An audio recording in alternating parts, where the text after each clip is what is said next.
Hi అండి, welcome to mass kitchen. ఈరోజు చిక్కుడుకాయ టొమాటో కర్రీ ఈజీగా ఎలా చేసుకోవాలో చూద్దామండి. బ్యాచిలర్స్ కూడా ఈజీగా చేసుకోవచ్చు. ఒక్కొక్కసారి మనం ఇలా కలిపి పెట్టుకుని వండుకున్న కూరలు కూడా చాలా బాగుంటాయండి, టేస్టీగా. త్వరగా కూడా అయిపోతుంది. ఇప్పుడు ఎలా చేయాలో చూద్దాం. ముందుగా చిక్కుడుకాయలు కట్ చేసుకుని 2-3 సార్లు శుభ్రంగా కడుక్కుని పక్కన పెట్టుకోవాలి. తర్వాత ఒక కడాయి తీసుకుని అందులో మనం కడిగి పెట్టుకుని చిక్కుడుకాయలు వేసుకోవాలి. తర్వాత ఉల్లిపాయ ముక్కలు, పచ్చిమిరపకాయలు, ఒక టమాటా, మీ రుచికి తగినంత ఉప్పు, కారం, పసుపు, ఆయిల్ వేసుకుని కరివేపాకు కూడా వేసుకుని మొత్తం ఒకసారి కలుపుకుని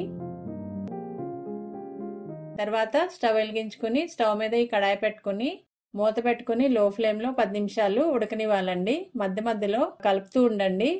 చిక్కుడుకాయలోని వాటర్ ఇంకా టమాటాలోని వాటర్ అంతా బయటకు వస్తుంది. చిక్కుడుకాయలు కూడా కొంచెం మగ్గిపోతాయండి ఇలా ఉడకబెట్టుకుంటే.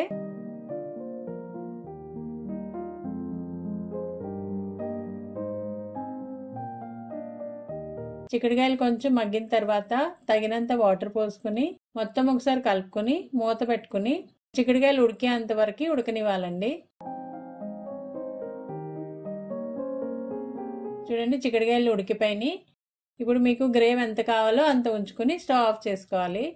ఇంత అండి చిక్కుడుకాయ టమాటో కర్రీ. చాలా ఈజీగా చేసుకోవచ్చు బ్యాచిలర్స్ కూడా. అప్పుడప్పుడు కూరలు ఇలా కలిపి పెట్టుకుని వండుకుంటే త్వరగా అయిపోతుంది. కొంచెం డిఫరెంట్ టేస్ట్ కూడా ఉంటుందండి.